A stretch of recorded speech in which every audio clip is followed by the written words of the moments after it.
Bonjour, nous sommes en 2013 dans une série de vidéos catholiques sur l'apparition de Notre-Dame à Beaurain en Belgique. Et dans cette 4e vidéo, je voudrais aborder la dernière apparition, celle du 3 janvier 1933 et qui est presque ce que les enfants attendaient, l'accomplissement des apparitions.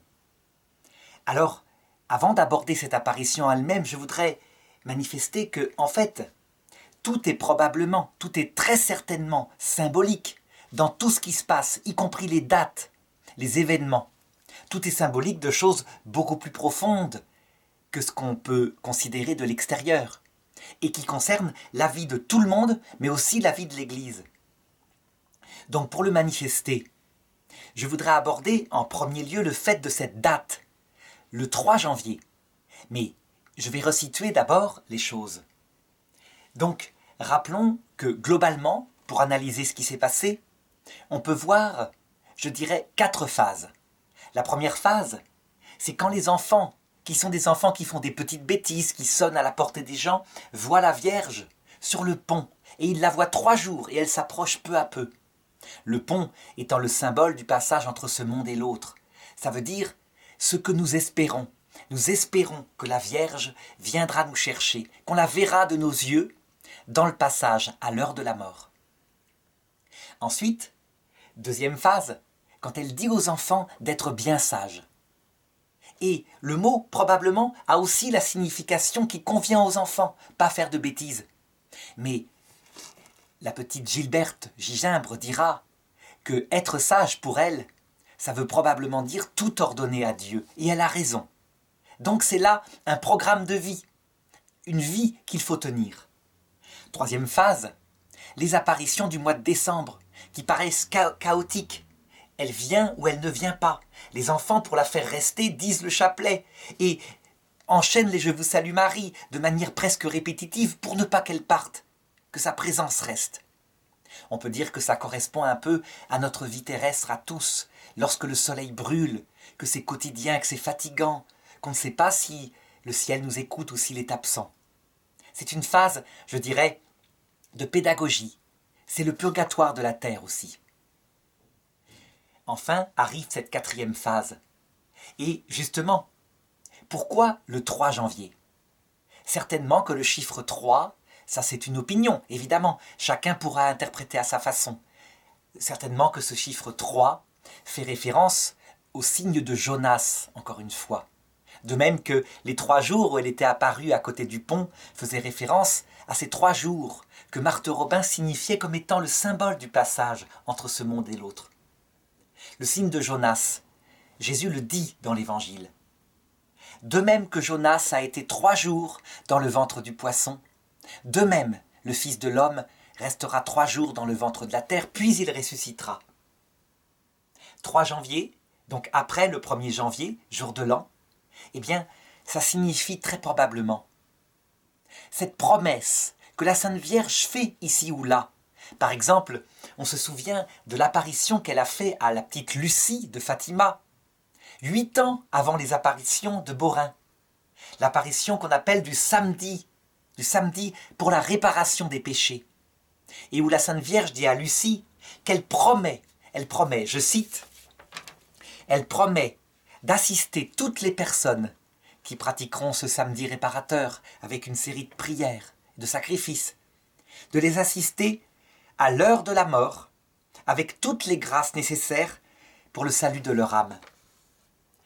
Sans doute que, dans les 3 jours symboliques, par où doivent passer tout homme le passage de la mort, sans doute que, en fait, tout homme sans exception, mais principalement ceux qui ont prié la Sainte Vierge, parce que le ciel adapte son apparition dans ce moment-là à notre cœur, à ce que nous avons désiré sur la terre.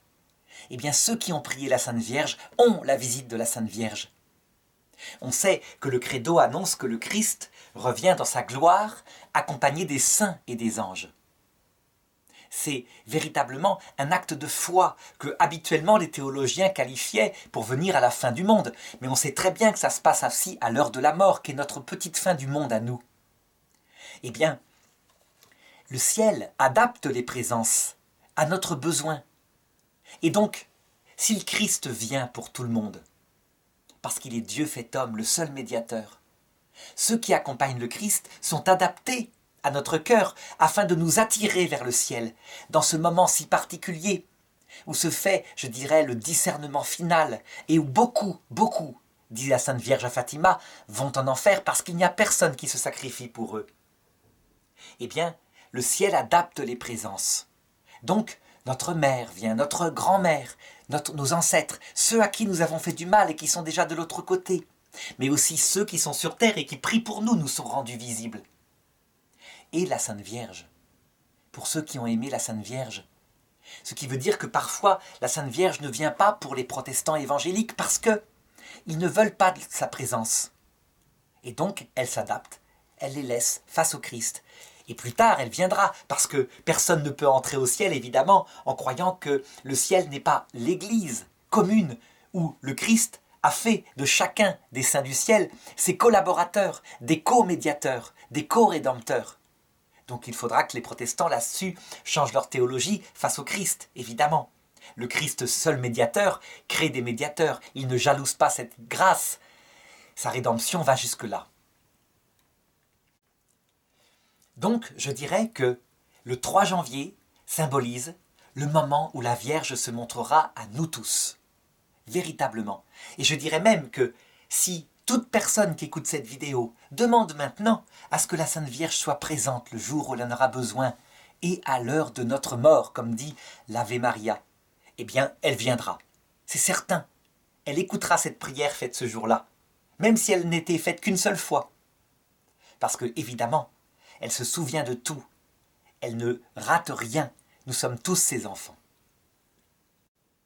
Alors, voici le récit, maintenant, le récit rapide des apparitions qui ont eu lieu ce jour-là.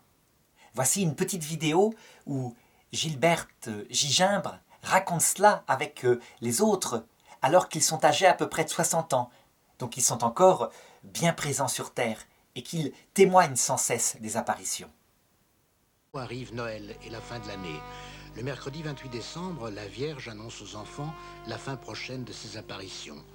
Le lendemain, ils aperçoivent un cœur d'or sur sa poitrine. Et le cœur d'or, c'est seulement les derniers jours qu'il est apparu au milieu de la poitrine. Mais les rayons du cœur étaient différents de ceux de la tête. Ils partaient en s'évasant vers le cou très gris. Ils partaient du cœur en se fermant vers la pointe, quoi. Tandis que les rayons de la tête étaient identiques et réguliers. Alors, dans la suite, elle nous a donc demandé d'être bien sages. Elle a insisté, est-ce bien vrai que vous serez toujours sages? Elle nous a demandé une chapelle. Elle a demandé qu'on vienne ici en pèlerinage. Elle nous a demandé de prier, prier beaucoup, prier toujours. Elle a demandé à ma sœur, elle a dit à ma sœur, je suis la mère de Dieu, la reine des cieux, priez toujours. À Fernand Voisin, aimez-vous mon fils, m'aimez-vous, alors sacrifiez-vous pour moi. À Gilberte Voisin, elle l'a confié, elle lui a dit, je convertirai les pécheurs, je convertirai les pécheurs. Et aux 3 plus jeunes, elle a confié un secret, c'est-à-dire Gilberte Voisin, Albert Voisin et puis moi. Mais nous ne savons même pas entre nous, si c'est le même secret. Parce que nous ne nous sommes jamais confiés ce qu'elle nous avait dit. Et le soir, c'est le dernier soir qu'elle nous a parlé à tous les 5 en particulier. Donc, pendant qu'elle parlait à un de nous, les autres voyaient remuer les lèvres, mais n'entendaient rien, n'entendaient même pas le son de la voix. Et on leur a demandé beaucoup de fois, sous toutes sortes de formes de questions, ils n'ont jamais révélé leur secret. À Fernande, elle n'a pas dit de secret, ni non plus à André de Gênes. Mais Fernande a dû attendre avant d'avoir la vision. Oui, c'est cela. Les autres avaient vu et elle n'avait pas vu. Elle en était très triste puisque la veille, la Vierge leur avait dit, je dirai quelque chose. Alors elle s'est dit, tiens, et moi je n'ai rien. Elle est restée sur place pendant que les autres allait à l'interrogatoire. Et à ce moment-là, elle est restée à genoux et elle a vu alors à ce moment-là, puisqu'elle a répondu oui, oui. Et bien des personnes ont vu une boule de feu qui éclatait. Vous ne l'avez pas vu, vous? Non, non. Mais ça s'est dit. Mais papa l'a vu. Papa se demandait ce que c'était, mais il n'a pas eu d'explication à ça. Alors je vais maintenant analyser ces paroles si importantes de la Vierge, mais en commençant par la première, celle qui prépare et à laquelle on ne fait pas assez attention, que je vais lire ici. Cette parole est donnée le 2 janvier, donc la veille de ce fameux 3 janvier, alors que la Vierge Marie, depuis à peu près, je dirais, 3 jours, depuis le 29, donc depuis, je dirais, la veille de ce qu'on pourrait qualifier la révélation ultime, apparaît cette fois avec son cœur, un cœur d'or sur la poitrine, ce qui signifie quelque chose de très précis, à savoir que les enfants, préparés par des épreuves qu'ils ont vécues au mois de décembre, les interrogatoires, les souffrances, les contradictions, le fait que la Vierge ne venait pas toujours, ont fini par comprendre que sa royauté est une royauté qui est liée à l'amour. La couronne qu'elle porte sur la tête, dès le départ, une couronne de lumière avec des rayons très délicats, que les sculpteurs ont du mal à représenter, évidemment, c'est de la lumière. Eh bien, elle se caractérise par le fait qu'elle est une royauté venant de l'amour. C'est une royauté identique à celle du Christ, mais j'en parlerai tout à l'heure, puisque la première parole, l'une des premières paroles de la Vierge, le 3 janvier, consistera à se présenter comme la Reine des cieux.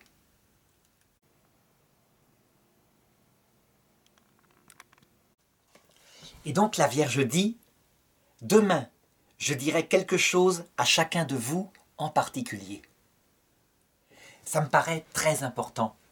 Ce « demain » fait référence au mystère de l'espérance théologale. L'espérance théologale, c'est pas pareil que l'espoir. L'espoir, c'est par exemple attendre une sorte de victoire ici-bas sur terre du christianisme. Donc par exemple qu'en Europe, le renouveau se manifeste extérieurement. C'est quelque chose qui nous est naturel et qu'on souhaite tous, que d'ailleurs Marthe Robin annonce. Elle annonce un renouveau qui est probablement quelque chose qui sera visible. Elle dit souvent « la France tombera bien bas », puis le renouveau viendra, il sera rapide, étonnant, inattendu. L'espérance, c'est tout autre chose. L'espérance, c'est attendre la victoire ultime et éternelle, celle qui ne se voit pas forcément sur terre, mais qui se voit à l'heure de la mort. Donc pour bien expliquer cela, c'est très simple. Prenons l'exemple de la génération qui vient de passer de l'autre côté, la génération qui a fait la guerre 14. Le dernier soldat est mort dans les années 2010. En 1914, ils partent au combat, menés par les officiers, par les chefs militaires, et personne, je dirais, n'attend le retour du Christ. Personne. On se bat contre les Boches, qui sont considérés comme des violents. Et les jeunes partent quelquefois avec recul, mais quelquefois avec audace à la guerre, parce qu'ils attendent des victoires, de la gloire militaire, comme à l'époque de Napoléon, qui n'est pas si vieille que ça, qui a eu lieu 100 ans plus tôt. La guerre est une boucherie, on le sait. En 2013, 100 ans après le début de cette guerre, tous ces soldats sans exception sont morts. Pas un n'a survécu maintenant. Eh bien, tous ont vu le retour du Christ. Cette génération entière qui partait baïonnette au canon a tout entière vu le retour du Christ. C'est ça l'espérance. Sur terre, rien n'a été vu. Les gens peut-être ricanent en disant « Oui, ils sont morts au combat, puis après ils sont morts vieux, et le Christ n'est pas revenu. » C'est pas vrai, le Christ est revenu. Ils le savent tous puisqu'ils l'ont vu de leurs yeux à l'heure de la mort. Sauf que, comme disait Jésus, le retour du Christ ne se voit pas dans les journaux, enfin il aurait pu dire ça dans les journaux télévisés, il ne se voit pas extérieurement. Il a lieu réellement comme un événement historique, mais à la mort individuelle de chacun, et il aura lieu aussi à la fin du monde pour la dernière génération, mais cette fois d'une seule fois, d'un coup, par le retour universel. Eh bien je pense que la Vierge annonce tout simplement cette même chose. Demain, je vous dirai quelque chose à chacun de vous en particulier. Elle annonce que bientôt, très bientôt, elle revient, elle se montre. Tenez bon, la vie terrestre passe vite, elle est courte, mais demain, ça veut dire bientôt, à l'heure de la mort, elle nous dira à chacun quelque chose de particulier. On sait qu'en 2013, tous les enfants qui étaient là, sauf une, la petite Gilberte qui avait 9 ans, qui a plus de 90 ans, tous les enfants sont passés de l'autre côté et ont revu la Sainte Vierge, dont ils souhaitaient tellement la venue. Certains d'entre eux ont tous les jours dit leur chapelet, comme elle l'avait demandé, ont été fidèles. Une d'entre elles le disait tous les jours sur le lieu d'apparition, sauf lorsque son mari a été malade et qu'elle-même a été malade pour mourir. C'est comme ça. Et donc, ces petits chrétiens normaux ont reçu leur récompense et cette parole dans le cœur. Alors évidemment, dans le cadre de l'apparition de la Vierge, les paroles secrètes vont être données à chacune et je vais l'indiquer tout à l'heure. Alors je voudrais, avant d'aborder ce 3 janvier, encore commenter quelques-unes des paroles qui précèdent. Le 29, par exemple, elle dit, elle les prépare. Lorsque son cœur apparaît, ce sera bientôt ma dernière apparition. Donc là, je voudrais expliquer pourquoi la Vierge n'apparaît pas tout le temps, tout au long de cette vie, comme on le souhaiterait tellement. Pourquoi elle nous laisse dans le désert? Peut-être une exception, l'apparition de Medjugorje, qui n'est pas reconnue par l'Église, qui n'est pas condamnée, mais où, depuis plus de 25 ans, les enfants, presque tous les jours, voient la Vierge. Donc, en vue de quelque chose de particulier, qui n'est pas l'objet ici. Mais habituellement dans nos vies, nous ne voyons pas la Vierge, et quand nous en avons besoin, on a l'impression qu'elle est absente, qu'elle ne vient pas nous voir. L'explication de cela, et les enfants eux-mêmes pleureront. On voit la petite Gilberte qui pleure, parce que c'est presque la dernière apparition. L'explication de cela, c'est que la terre, la vie terrestre, est le premier barreau d'une échelle qui mène au ciel. L'échelle de Jacob, que Jacob, dans l'Ancien Testament, avait vue, dont le sommet se perdait dans le ciel et dont la base était sur la terre. Ce jour-là, c'est une grande révélation qui lui arrive. Eh bien, la pratique de Dieu, durant la vie terrestre, pour purifier notre cœur, puisque la vie terrestre est la première étape du purgatoire. Donc la purification de notre cœur en vue de la vie éternelle. Du moins pour ceux qui iront au paradis. Ceux qui le refuseront librement par un blasphème contre l'Esprit Saint, évidemment, rien ne les purifie. Mais pour ceux qui iront au paradis, qui le choisiront, pour les personnes de bonne volonté, c'est la première étape du purgatoire. Elle dure 80 ans, 100 ans pour les plus vigoureux. Et la technique de Dieu consiste à se cacher. À se cacher, mais pas complètement. À donner des prophètes. La venue de son Fils éternel. Donc laisser les évangiles, laisser l'Eucharistie, mais globalement se cacher. Je veux dire par là que nous ne le voyons pas de nos yeux comme nous le souhaiterions. Nous n'entendons pas sa voix de nos oreilles comme nous le souhaiterions. Il y a un voile qui nous cache. Certains refusent cette sagesse et essayent de contacter le Christ, par exemple en le faisant apparaître, en courant les lieux d'apparition excessivement, quelquefois même en pratiquant du spiritisme pour que des morts viennent leur reparler. Cette chose-là, l'Église l'a toujours dit, ne le faites pas. Ce n'est pas la sagesse de Dieu. Acceptez le temps qui dure de la vie terrestre, donc à peu près 100 ans, parce que c'est important pour votre cœur. Ça le purifie. Ça fait naître des désirs, comme aucun autre purgatoire sans doute ne le pourra. Des désirs qu'ils se révèlent justement. Donc ça fait croître le désir, donc l'amour. C'est difficile, mais ce n'est pas pour toujours. Alors, pour raconter une anecdote qui illustre cette nécessité de ne pas faire apparaître les morts, même quand on a perdu quelqu'un de proche, d'accepter le régime de la foi. On croit et on ne voit pas. Eh bien, voilà une petite histoire qui m'est arrivée. Ma grand-mère était âgée, elle avait 80 ans. À l'époque, moi j'en avais peut-être 15. Et je lui avais fait une sorte de contrat. Quand tu passeras de l'autre côté, fais-moi un petit signe pour me dire où tu es. Elle est décédée et jamais elle ne m'a donné ce petit signe. Et je me suis demandé pourquoi. Et je crois avoir compris. Arrivée face à la Sainte Vierge, lorsque elle, qui était comme les enfants de l'apparition de Beaurain, croyante, mais pas avec cette théologie, Donc, si elle avait pu, elle me serait apparue par un rêve. Elle l'aurait fait. Lorsqu'elle a vu la Sainte Vierge, elle a compris dans son regard qu'en fait, c'était pas très utile pour moi, pour mon bien. Je pense. Et donc elle s'est dit, il comprendra plus tard, mais je ne vais pas réaliser cette promesse que je lui avais faite. Je la réaliserai à l'heure de sa mort. Je viendrai avec la Sainte Vierge le chercher. Je pense que quand on comprend dans les yeux de la Vierge que la vie terrestre doit se passer dans la foi pour notre bien éternel, eh bien, on n'a plus envie d'apparaître de l'autre côté. Saint Jean Bosco avait fait la même chose avec un camarade séminariste. Il lui avait dit, si le premier qui meurt, fais à l'autre un signe. Et son camarade, qui s'appelait Comolo, était mort le premier, alors qu'il était encore tout jeune. En revenant de l'enterrement, tout triste, Saint Jean Bosco se promenait dans le séminaire, dans les couloirs, et il a entendu une voix qui lui a dit « Bosco, je suis sauvé !» Mais une voix tellement dure qu'il a compris qu'il ne fallait jamais faire ce genre de pari. Ou du moins, si on le fait, il faut le faire humblement, parce que le ciel, c'est pas son habitude. Il peut tout de même apparaître, attention, mais à sa liberté. Par exemple, le Christ, dans son agonie, a eu un ange qui est venu l'aider, le soutenir, le consoler. Et ça arrive parfois, quand on va très très mal. Il ne nous laisse pas abandonner jusqu'au désespoir. Très souvent.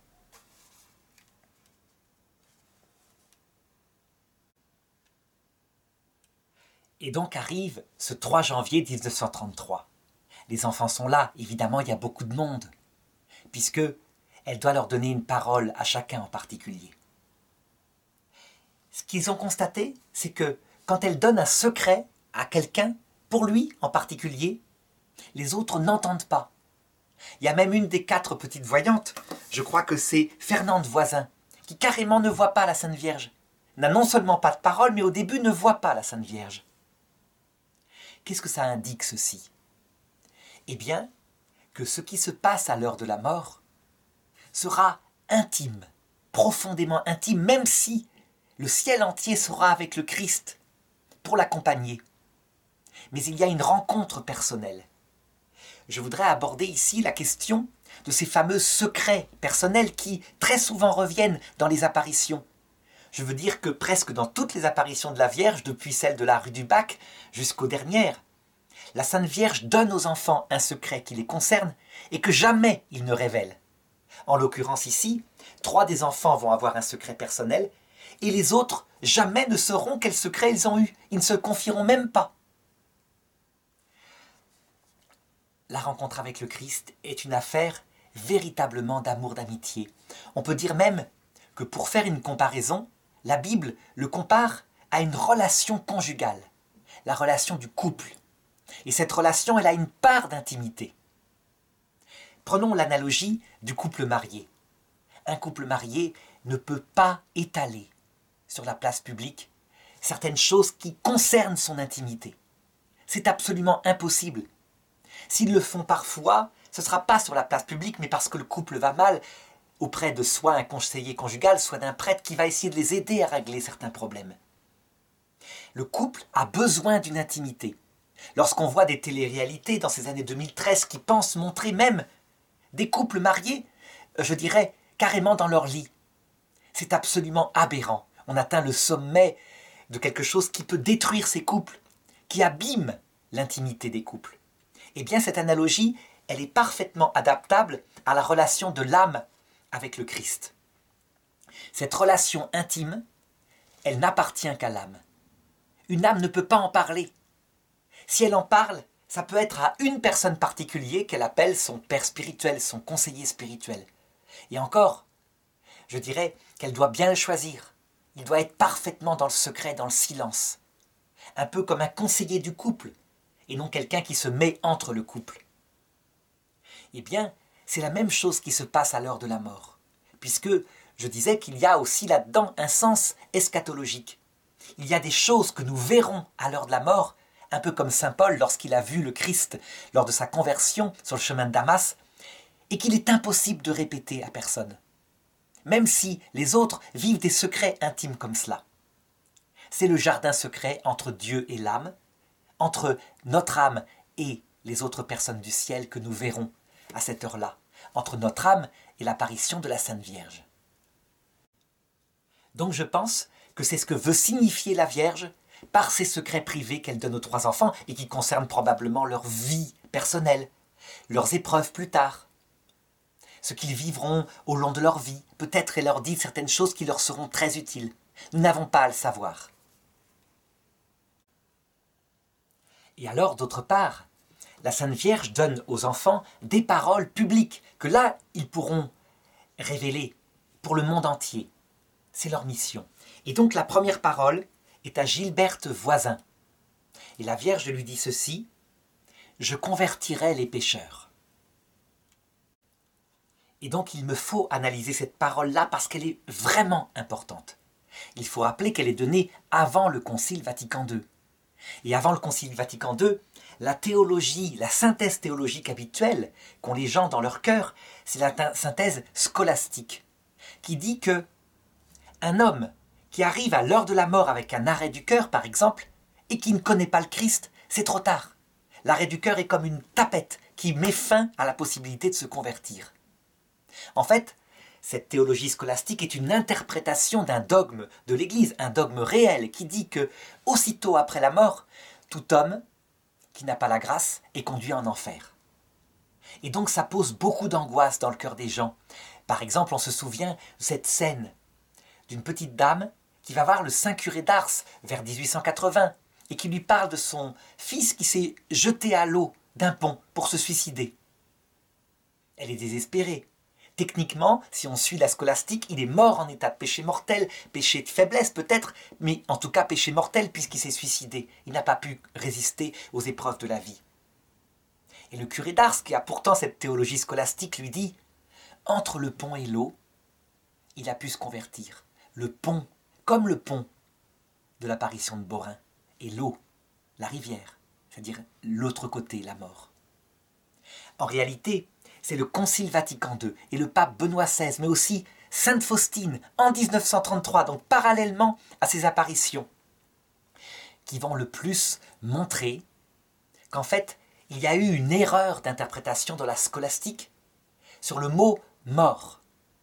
Le mot « mort » est pris dans le sens aristotélicien, séparation de l'âme et du corps où il ne se passe rien, alors que visiblement, le mot « mort » doit être pris dans le sens biblique, à savoir comme le passage entre ce monde et l'autre, symbolisé par exemple dans le livre de l'Exode par le désert entre l'Égypte, qui symbolise cette vie, où nous sommes esclaves de notre corps, de nécessité de manger, l'absence de Dieu, le silence de Dieu, et l'autre monde, la terre promise, qui est de l'autre côté du Jourdain.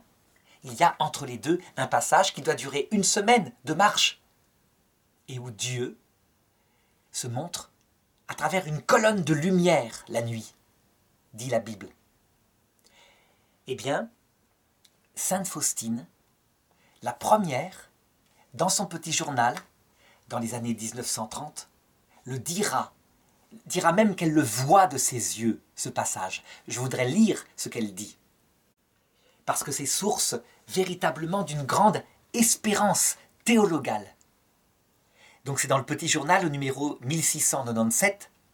J'accompagne souvent les âmes de ceux qui agonisent, et je leur obtiens la confiance en la miséricorde de Dieu. Je supplie Dieu de leur donner toute la grâce divine, qui est toujours victorieuse. La miséricorde divine atteint très très souvent le pécheur au dernier moment, d'une manière étrange et mystérieuse. En effet, à l'extérieur, nous croyons que tout est fini, que la personne est morte. Mais il n'en est rien.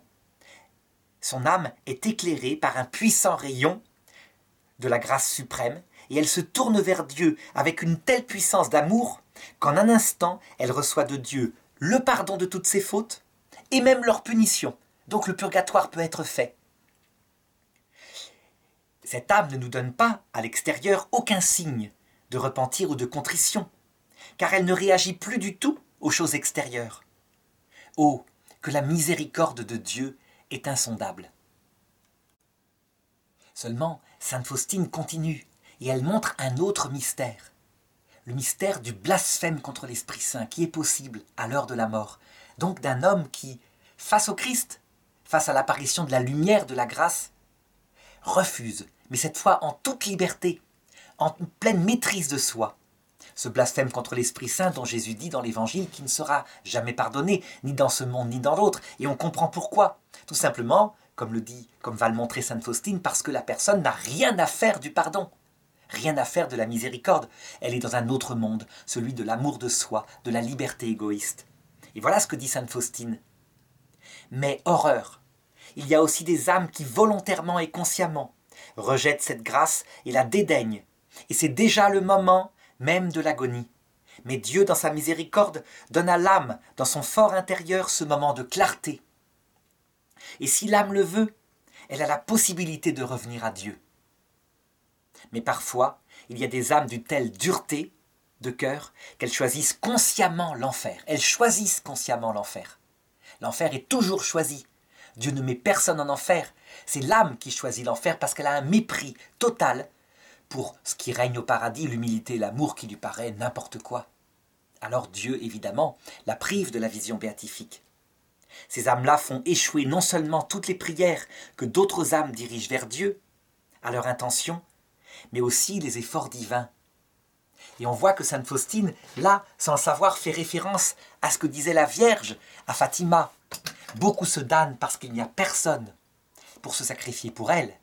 Mais on pourrait ajouter ici que beaucoup se damnent parce que même s'il y a des personnes qui se sacrifient pour elle, elle refuse toute conversion.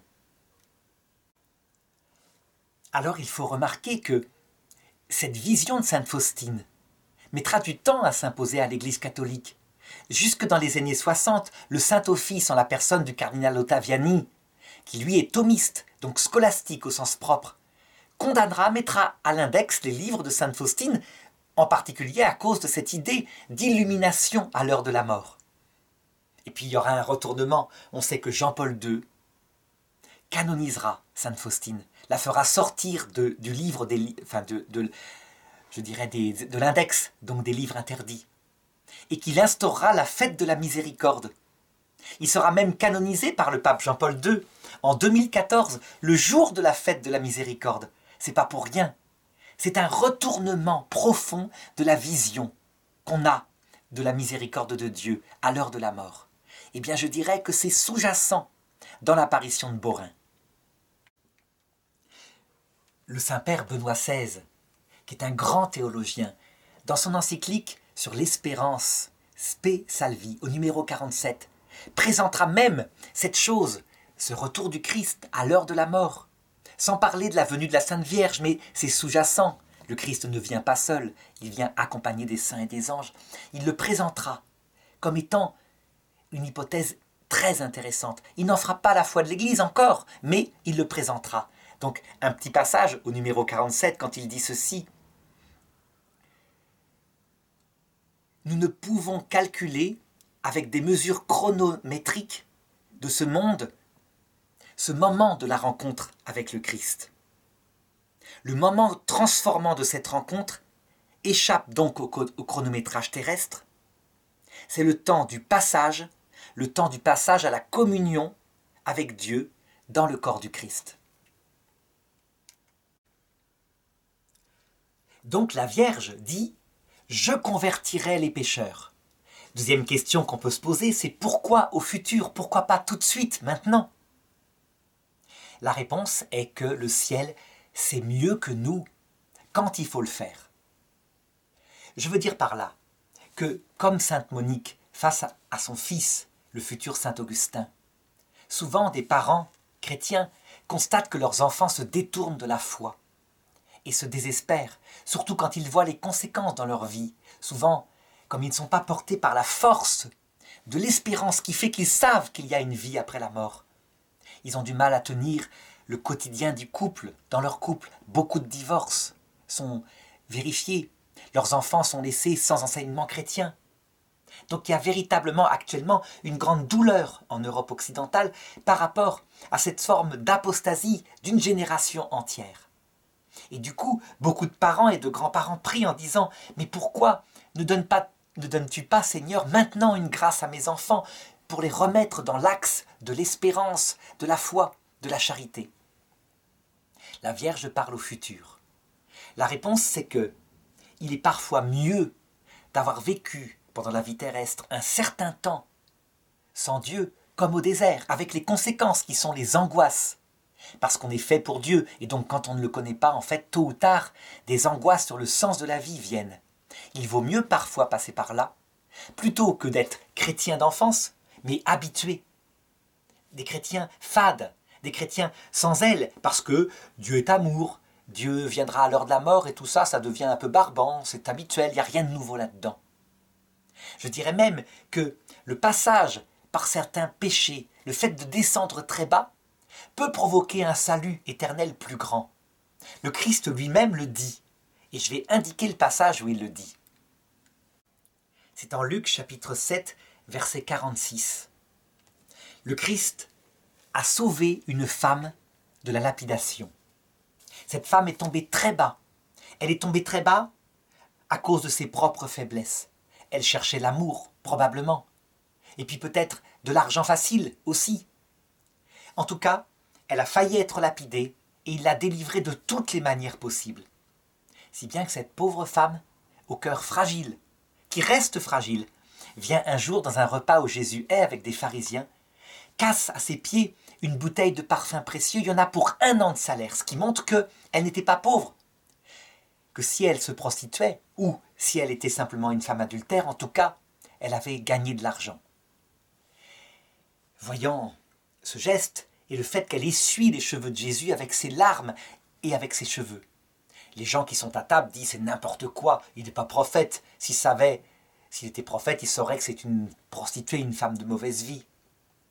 Et Jésus, lisant leurs pensées, leur dit « Toi, Simon, tu n'as pas fait cela pour moi quand je suis venu dans ta maison. Tu n'as pas cassé une bouteille de parfum à mes pieds. » Voyant Judas qui est là aussi, et qui pense dans son cœur qu'il aurait mieux fallu vendre ce parfum et donner l'argent aux pauvres, eh bien, il dit ceci. Tu vois cette femme, son geste qu'elle a fait, parce qu'on ne me le fera pas le jour de mon enterrement, eh bien, on s'en souviendra jusqu'à la fin du monde. Et on s'en souvient, j'en parle aujourd'hui. D'autre part, et il commente pourquoi, pendant toute sa vie, sa jeunesse, il l'a laissé, à un moment donné, tomber dans le péché, et qu'il l'a rattrapé plus tard. Il dit ceci, qui est très très important. Ces péchés, ces nombreux péchés, sont pardonnés, parce qu'elle a montré beaucoup d'amour. Celui à qui on remet peu, aime peu, mais celui à qui on pardonne beaucoup, aime beaucoup. Eh bien, je pense qu'on a l'explication du silence de Dieu. Il laisse des générations entières vivre leur propre vie, comme il l'avait annoncé dans le prophète Osée, je les conduirai au désert, je leur retirerai la grâce. Et puis, le but, c'est de leur rendre à un moment donné. Mais, ayant vécu toutes les conséquences de l'absence de Dieu, eh bien, lorsqu'il rend ses grâces, au futur, et souvent à l'heure de la mort, beaucoup se convertissent, parce qu'ils peuvent comparer le vide de leur vie d'avant, si mondaine, avec cette plénitude que le Christ donne, cette eau qui fait que quand on en boit, on a vraiment plus soif, on est comblé. Je pense que c'est comme ça qu'il faut regarder d'ailleurs l'apostasie de l'Europe. La petite Gilberte, devenue âgée, s'attristait du fait que le pèlerinage de Beaurain se vidait, il n'y avait presque plus personne qui venait vers la fin de sa vie. Eh bien, le jour où elle mourra, puisqu'elle n'est pas encore morte en 2013, elle verra de l'autre côté que tout est sagesse, y compris cela. À savoir que, véritablement, cette absence de Dieu en Europe, en fait, prépare une génération qui vit dans l'angoisse, qui se prépare pour ces vieux jours des lois sur l'euthanasie, particulièrement en Belgique, où carrément, tellement on est angoissé, on prépare actuellement des lois sur l'euthanasie des enfants handicapés. Parce qu'on ne veut pas qu'ils souffrent, c'est de l'humanisme, dit-on. Donc c'est une ruine qui va très très bas. Mais à un moment donné, brutalement, lorsque la Vierge paraît, elle convertit ces pauvres pécheurs. Elle peut même le faire en cette vie. Peut-être qu'il y aura un renouveau visible à un moment donné, tellement les choses vont bas dans l'angoisse. Pourquoi la Vierge dit « Je convertirai les pécheurs » Eh bien en fait, je le disais déjà tout à l'heure, parce que véritablement, soit en cette vie, soit à l'heure de la mort, lorsqu'elle apparaît avec le Christ, la Vierge Marie, mais aussi les saints de notre propre famille et les anges, ont mission, par le Christ qui est Dieu fait homme, d'agir. Et ils reçoivent tous les moyens pour agir. Je veux dire par là que leur apparition, elle rayonne du ciel, elle le révèle, et que Dieu leur donne eux-mêmes à distribuer toutes les grâces qu'ils peuvent distribuer pour aider les gens à la conversion. C'est quelque chose qui scandalise beaucoup les protestants qui disent « mais c'est une prise d'honneur à Dieu, qui Dieu seul peut donner les grâces ». En réalité, c'est au contraire l'honneur de Dieu, répondent les catholiques et les orthodoxes, parce que Dieu, qui est source de toutes les grâces, aime les distribuer par ses amis. Et c'est réel, donc elle peut dire « je convertirai les pécheurs », alors qu'en réalité, la cause première de la conversion, c'est la grâce de Dieu, qu'elle obtient comme étant la reine du cœur de Dieu, sans problème, dès qu'elle les demande à son Fils. Autre question, quand elle dit « je convertirai les pécheurs », qui sont les pécheurs? Est-ce que c'est uniquement ceux qui ne connaissent pas le Christ, qui tombent dans tous les péchés qu'on peut voir avec la femme adultère, par exemple, dans l'histoire que je racontais tout à l'heure? Je répondrai qu'en fait, les pécheurs, c'est tous les hommes de la terre. Cette apparition de la Sainte Vierge, il n'y a pas que les autres qui en ont besoin. Certains disent, bon, elle sera donnée peut-être à quelques pécheurs, ou alors, éventuellement, disait saint Thomas d'Aquin, à quelques païens de bonne volonté qui ont cherché Dieu sincèrement. Mais pas à tout le monde. Je pense qu'en réalité, les pécheurs, c'est tout le monde. Que tout le monde en a besoin. La petite Thérèse de l'Enfant Jésus, à un moment donné, elle a une parole, elle dit « Quand je verrai le Christ, il ne me surprendra pas, parce que je le connais. » Je pense que lorsqu'elle l'a vu, à sa mort en 1898, elle a été surprise, comme tout. Que même elle, qui est l'une des plus grandes saintes de l'histoire de l'Église, a été profondément surprise, qu'on ne peut même pas imaginer à quel point il rayonne d'amour, d'humilité, à quel point ses plaies, ce qu'il a vécu à la Passion, transparaît. Il est l'homme qui a connu la souffrance. Et la Sainte Vierge, c'est pareil. Ça veut dire que je crois qu'elle parle de tout le monde, y compris ceux qui ne se croient pas pécheurs, et surtout peut-être ceux qui ne se croient pas pécheurs, estimant ne pas avoir besoin de l'apparition de la Sainte Vierge. Donc c'est source d'un grand espoir, non seulement pour nos familles qui se détournent de Dieu, mais pour nous-mêmes, qui risquons, lorsque nous verrons le Christ, de nous détourner de Dieu, parce que nous serons surpris par tant d'humilité. Il y a une parabole dans l'Écriture qui manifeste ce risque qui court sur les chrétiens. C'est la parabole des ouvriers de la 11e heure.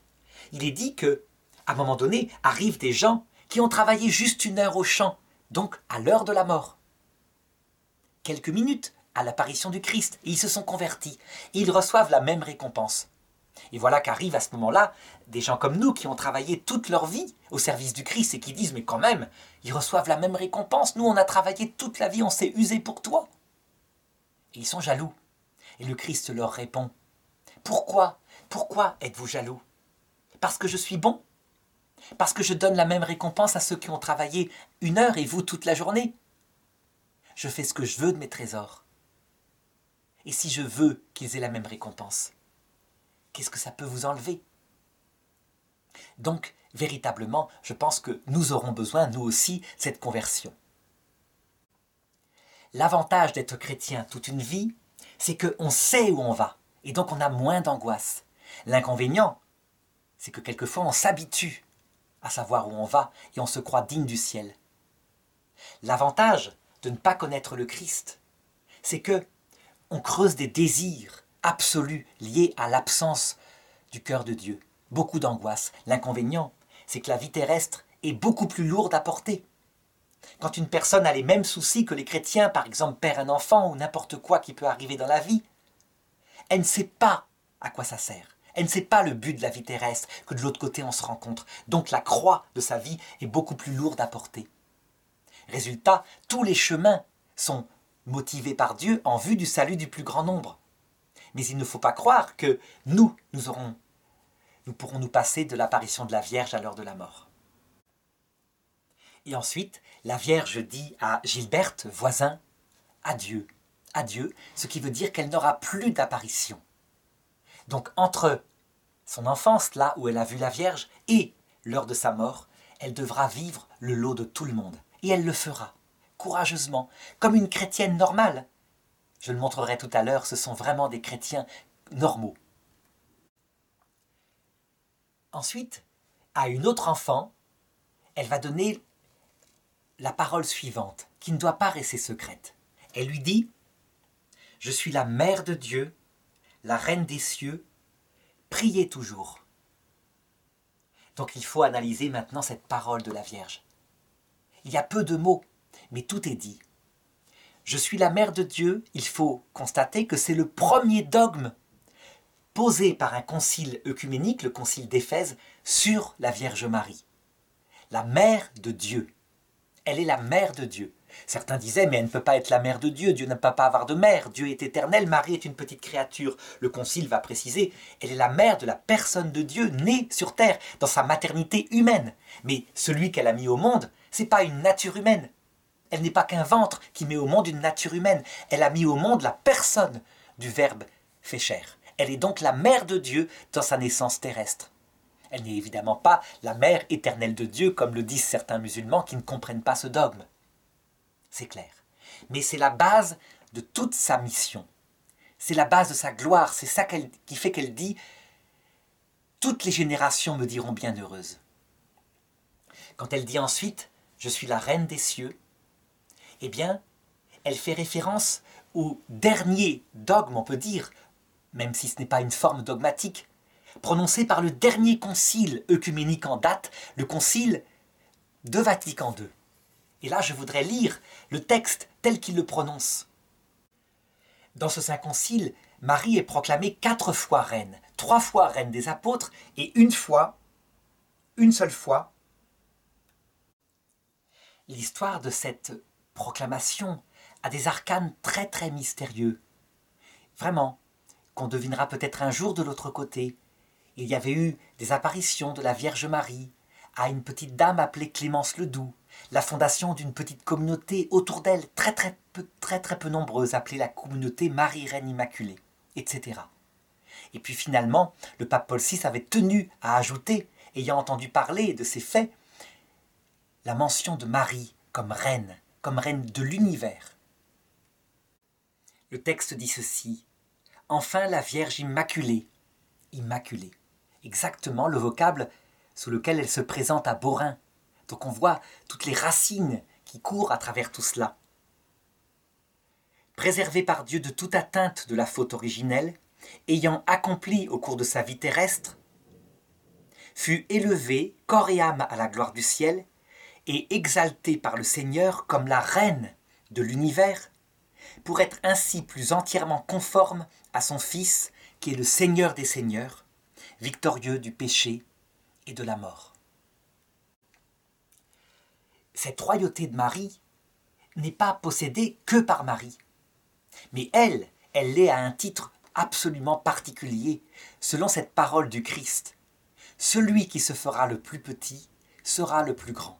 Et on n'a jamais vu de toute la terre, depuis le début de l'humanité, de personnes strictement humaines, le Christ est Dieu fait homme, c'est à part, qui se soit fait plus petite que la Vierge Marie.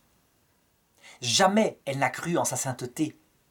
Lorsque l'ange lui est apparu, lui a dit « pleine de grâce », elle est partie toute troublée, parce qu'elle avait presque l'impression qu'on parlait à quelqu'un d'autre. C'est tout juste si elle ne regardait pas derrière elle. Lorsque son fils est né, elle est allée offrir au temple de Jérusalem les colombes pour son péché. Elle n'a découvert son mystère à elle que face au Christ, dans les yeux du Christ, à l'heure de sa mort, à l'heure de son absomption, puisqu'on sait qu'elle est montée avec son corps dans l'autre monde. Elle est reine de l'univers, réellement, en ce sens que Dieu lui a remis aveuglément. Aveuglément, ça veut dire parce qu'il lui fait absolument confiance. Ce n'est pas une demi-confiance. Ce n'est pas avec un œil qui surveille ce qu'elle fait. C'est dans une collaboration totale d'épouse et d'époux. Dieu lui a remis tout le trésor des grâces. Et elle est chargée, véritablement, avec les anges qui se sont mis à son service. Parce que les anges, objectivement, ont estimé qu'elle s'y connaissait mieux qu'eux. Elle savait ce que c'est que passer par la vie terrestre, les épreuves, les souffrances. Eux qui ne sont jamais passés par la vie terrestre. Et donc ils se sont mis entièrement à son service pour qu'elle dise, et ils font. Elle dit, envoyer à telle personne telle grâce particulière, ou telle épreuve pour préparer son cœur parce que c'est nécessaire pour son salut, vu que nul ne peut voir Dieu sans avoir un cœur tout humble. Eh bien, les anges le font, mais avec la douceur, la patience, la maternité que la Vierge Marie a accomplie comme femme. Et donc, elle adoucit les épreuves. Elle est véritablement la reine de l'univers, et c'est une royauté qui n'a rien à voir avec la royauté de ce monde. C'est la royauté de tous ceux qui se pressent en se disant « c'est elle qui sait le mieux comment faire ». Et donc on lui demande. Cette royauté, disait la petite Thérèse, elle ne la jalouse pas. Elle n'écrase pas les autres personnes du ciel, comme la petite Thérèse de l'Enfant Jésus, justement, qui elle aussi est une reine du ciel. C'est plutôt l'inverse. C'est comme si la reine, la plus grande de toutes les reines, mettait en avant toutes les autres reines, que nous serons nous-mêmes. Nous serons chargés nous-mêmes, par exemple, de nos descendants, de mener nos petits-enfants, nos arrière-petits-enfants, vers le salut éternel, à travers les épreuves qui sera pour eux difficile de vivre sur terre. Et nous serons toujours dans une seule unité avec la reine de l'univers, la Vierge Marie. Nous deviendrons rois et reines des cieux dans la mesure où nous deviendrons aussi mère et père de Dieu. Jésus le dit, qui est mon père, qui est ma mère, celui qui fait ma volonté. Donc plus nous faisons la volonté de Dieu, qui se résume à deux choses, l'humilité, l'amour de charité.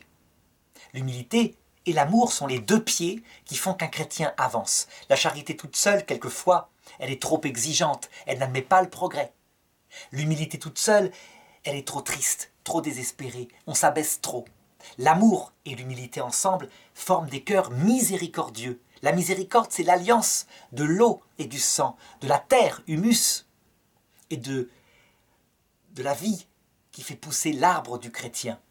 Les deux ensemble, et on est conforme au Christ. Alors, à cette mesure-là, on devient roi et reine des cieux. On règne avec lui, réellement.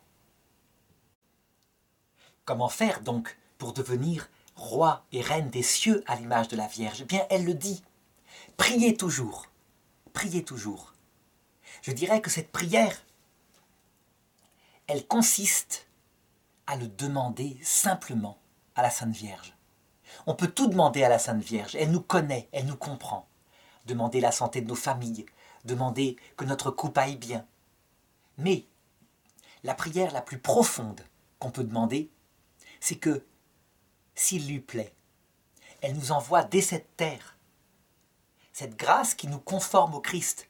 Et c'est véritablement une grâce. Je veux dire par là que l'Esprit Saint, s'il est envoyé, il fait que notre cœur, tout naturellement, entre dans l'axe exact qu'est celui du Christ. Humilité, amour, vérité, toutes les vertus mises dans l'ordre qu'il faut.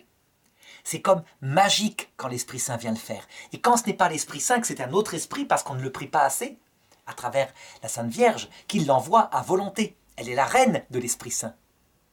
Et bien souvent, on est pris par un autre esprit pour interpréter l'Évangile. Je vois des personnes qui, par exemple, vont interpréter l'Évangile en ne gardant que les textes durs de Jésus et en se faisant une image de Jésus comme quelqu'un de dur. Par exemple, lorsqu'il maudit 7 fois les pharisiens hypocrites. Donc, cet esprit qui met en avant certains textes pour rejeter l'autre n'est pas l'Esprit Saint. L'Esprit Saint met en avant tout l'Évangile, selon la bonne interprétation qui vient de lui et qu'il rappelle au cœur. Donc il faut demander cette grâce-là. Priez toujours, dit la Sainte Vierge. Alors je voudrais maintenant parler de ce qui est arrivé à Fernande Voisin, une troisième des petites filles, qui était là, très triste, très déçue parce que elle se demandait ce qu'elle avait fait, elle ne voyait pas la Vierge, elle n'avait rien. Les autres enfants avaient eu leur secret, l'apparition était terminée, ils étaient allés prier plus loin, ils ne la voyaient plus. Et on lui dit, mais il faut partir avec eux, c'est terminé. Et elle décide de rester sur place en disant, non, je n'ai pas eu mon secret, je reste.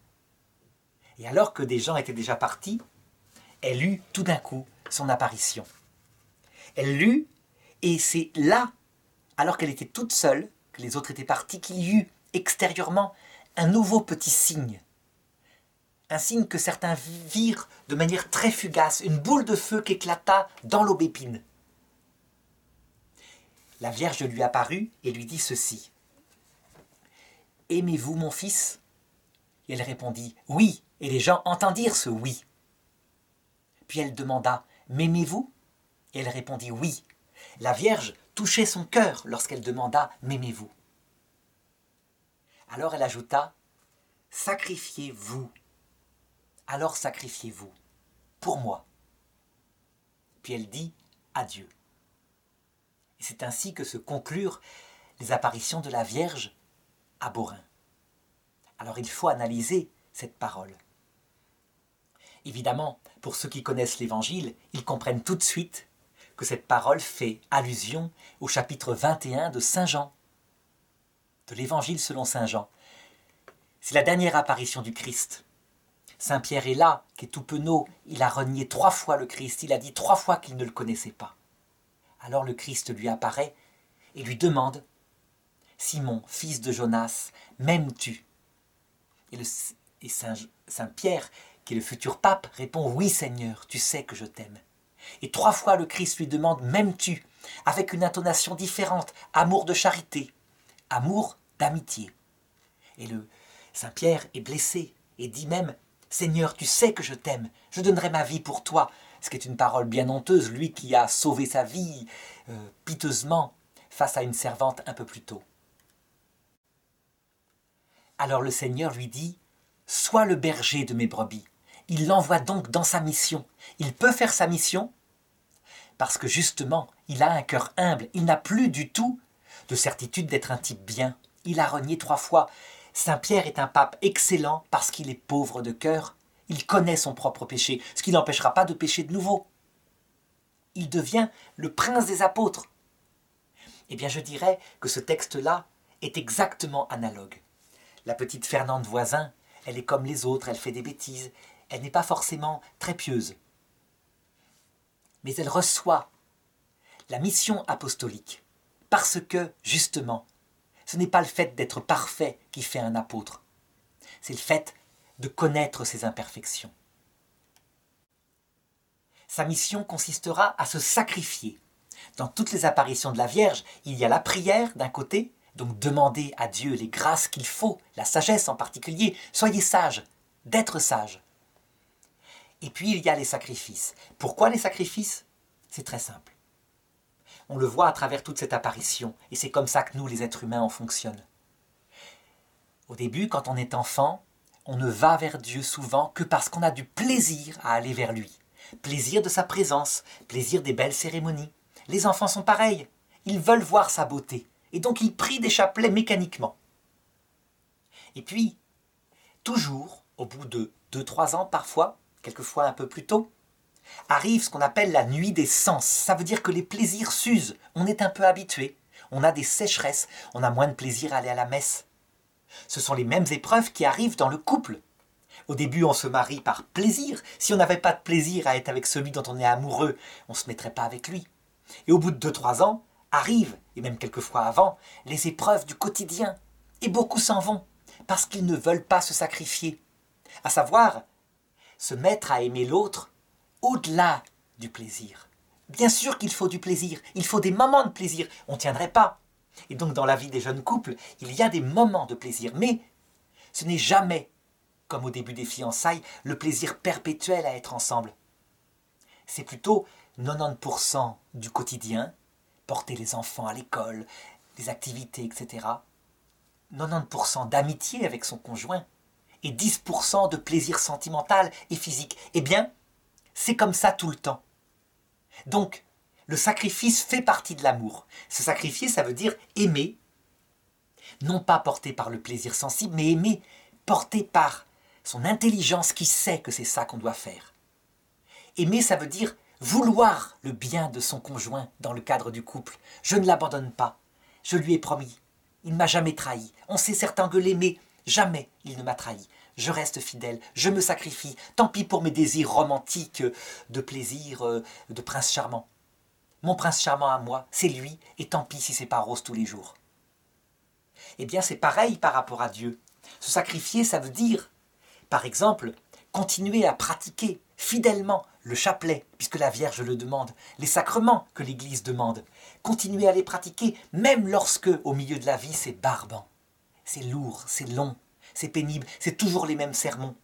Ne pas aller à la messe seulement parce que le curé est super vivant et il sait parler aux jeunes. Y aller pour l'Eucharistie. Évidemment qu'on a besoin de plaisir sensible et que c'est lourd, cette chose-là. Seulement, je dirais que ceux qui ne vont à la messe que parce que ça bouge, parce que cette messe est pleine de plaisir, de joie de se retrouver, eh bien, à un moment donné, il faut qu'ils se mettent à aller à la messe pour le Christ et pour le prochain, pour prier pour le salut du monde. C'est ce que dit la Sainte Vierge. Je ne connais pas d'amour sans sacrifice, qui vient à un certain moment, mais à l'âge voulu. Donc les enfants sont des enfants. Elle leur parle pour leur vie entière. Alors pour illustrer cette nécessité du sacrifice qui implique l'amour fidèle, Jésus a des paraboles et il le montre. Il dit, 2 enfants, un père avait 2 enfants. Il dit à ses 2 enfants, allez travailler au champ. L'aîné dit, oui, j'irai, enthousiasmé par le plaisir, et il n'y alla pas. Le second dit, non, je n'irai pas, ras-le-bol, travailler pour mon père encore une journée, et il y alla. Lequel des 2 aime le plus le père? Et évidemment, tout le monde répondit, c'est le second, parce qu'il a fait la volonté du Père. L'amour, c'est pas un sentiment d'abord, ça c'est la naissance de l'amour, tel qu'on le voit chez les enfants dans les apparitions, avec leur chapelet récité pour voir la Sainte Vierge. L'amour, c'est l'autre qui compte, au-delà de son plaisir, même s'il nous faut des moments de plaisir. Arrivera vers la fin de notre vie parfois la nuit de l'esprit, où là il n'y a plus du tout de plaisir, il y a même l'intelligence qui ne comprend plus pourquoi on est sur terre. Ça arrive souvent au sein. Mais déjà, si on peut franchir la nuit des sens, donc continuer à être fidèle quand il n'y a plus de plaisir sensible, c'est déjà formidable. Et c'est cela que veut dire la Sainte Vierge. Le reste, les autres croient, eh bien on en parlera d'autres fois, pourrait-elle dire.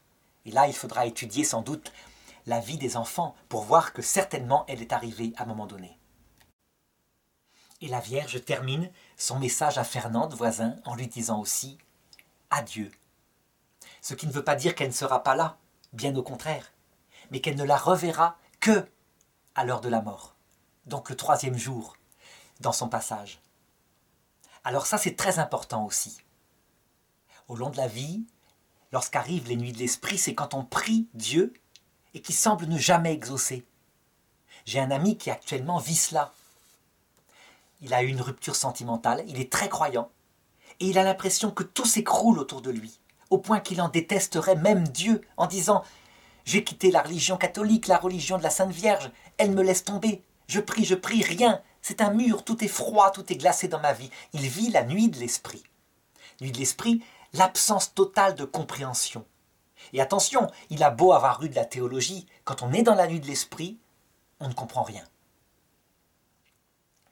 En réalité, ce qu'il vit, c'est que Dieu est en train de lui préparer sur terre un cœur brisé. Finalement, il le souhaitait. Il était même parti à pied en pèlerinage à Jérusalem pour demander à Dieu de façonner son cœur. Et Dieu le fait. Mais c'est dur quand on est dedans.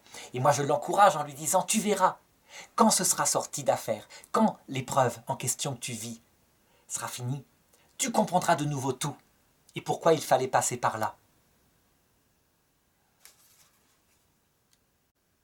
Certains en veulent à cet ami en disant « mais il parle mal de Dieu, il est donc infidèle ». Ils ont tort, ils devraient relire le livre de Job. En réalité, se sacrifier, c'est possible face à la nuit des sens dont je parlais tout à l'heure. Mais lorsqu'on est face à une nuit de l'esprit, on fait comme on peut. La nuit de l'esprit, c'est finalement le désespoir, le cœur vide, l'absence totale de l'impression que Dieu nous aime. De l'autre côté, ou lorsque l'épreuve se termine, on s'aperçoit alors cette fameuse histoire que je lisais quand j'étais jeune et qui illustre bien cela. Une personne arrive face à Jésus au ciel et elle regarde sa vie derrière elle et elle voit que à chaque fois qu'il y a eu une nuit de l'esprit, dans le sable qui représente sa vie, il n'y avait plus qu'une trace de pas, alors que lorsque tout allait bien, il y avait les traces de ses pas et les traces des pas de Jésus à côté de lui. Et donc la personne se dit « mais tu m'avais donc abandonné dans ces moments-là » Et Jésus lui répond « non, pas du tout, je te portais. je te portais pour te façonner un cœur tout humble, un cœur brisé. Ce cœur absolument nécessaire pour entrer dans la vision de Dieu. C'est le mystère de la croix. Mais je n'insiste pas là-dessus, puisque ce n'est pas l'objet directement, cette nuit de l'esprit, de l'apparition de Notre-Dame de Beaurain. Alors je voudrais terminer cette 4e vidéo sur l'apparition de Beaurain en montrant comment les enfants, devenus adultes, ont toujours revendiqué d'être normaux, des pauvres pécheurs. Voilà une petite vidéo où ils le racontent eux-mêmes à travers la voix de Albert. C'est très difficile, vous savez, de vivre, de rester dans le monde après une grâce comme cela. Et je voudrais d'ailleurs, et ici au nom de tous les 5, des 2 disparus, comme des 3 qui restent, dire que nous voudrions que tout le monde nous considère comme tout le monde. Nous sommes des gens, comme tout le monde, n'avons rien de plus. Parce que si cette grâce nous est arrivée, nous n'avons rien fait pour l'avoir. Nous n'en pouvons rien. Nous ne l'avons pas cherchée. Nous ne la refusons pas, c'est un fait. Seulement, nous voudrions quand même dire que c'est dur, c'est lourd à porter. Et on voudrait sentir des regards plutôt sympathiques, plutôt que des regards qui vous épient continuellement. Qu'on se rende bien compte que nous sommes des gens comme tout le monde, que cela n'a rien enlevé, hélas, à nos défauts, que nous avons, comme tout le monde, nos bons moments, mais également nos faiblesses. Nous les pardonnons aux autres, qu'on nous les pardonne à nous aussi. Cela indique bien que l'apparition de Beaurain, si peu fréquentée, en fait, est l'apparition pour tout le monde, pour tous les chrétiens, comme je le disais, normaux. Il faut véritablement s'en inspirer. D'ailleurs, voici un petit peu le récit de la vie des enfants. Je le montre à travers une page internet qui raconte ce qu'ils sont devenus. Mais ce qu'il faut remarquer, c'est qu'aucun d'eux n'est devenu moine, religieux, aucun d'eux ne s'est consacré à Dieu.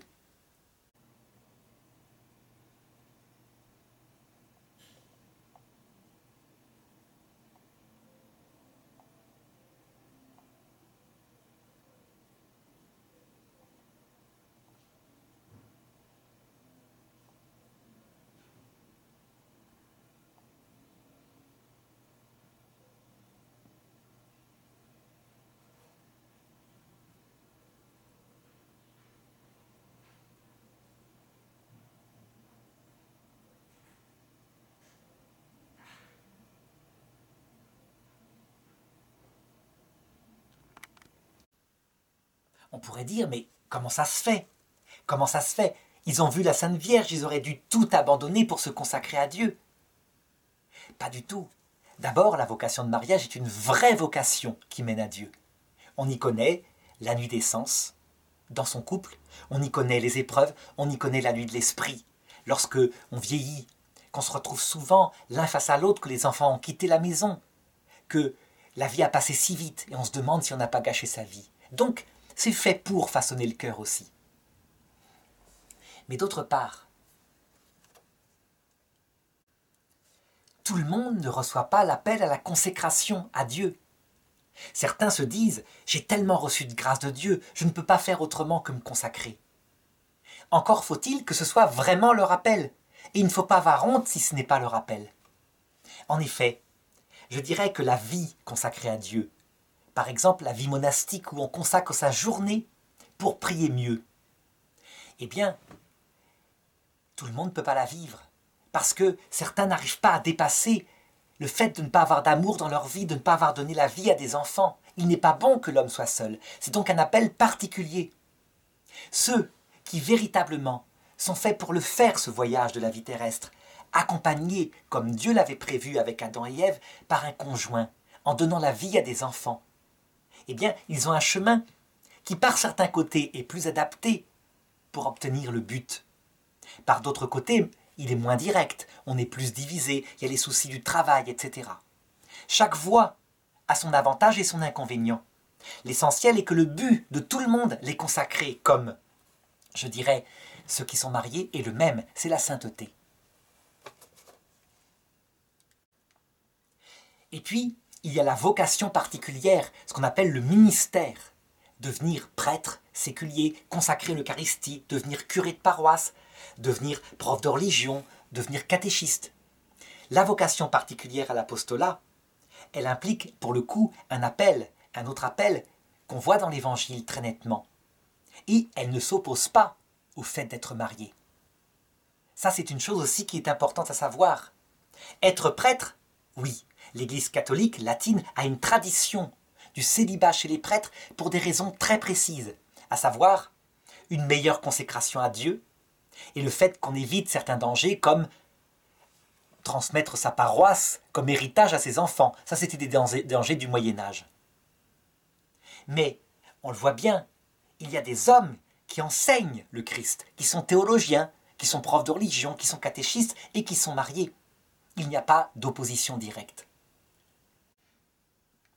Voilà, je m'arrête là et j'espère que du coup beaucoup de gens retourneront à Beaurain pour se nourrir dans leur vie simple, leur vie de mariage, comme les enfants, se nourrir de ce que la Vierge leur a demandé pour atteindre un jour l'autre rive. Et ce moment où la Vierge nous dira à tous un message particulier à chacun d'entre nous.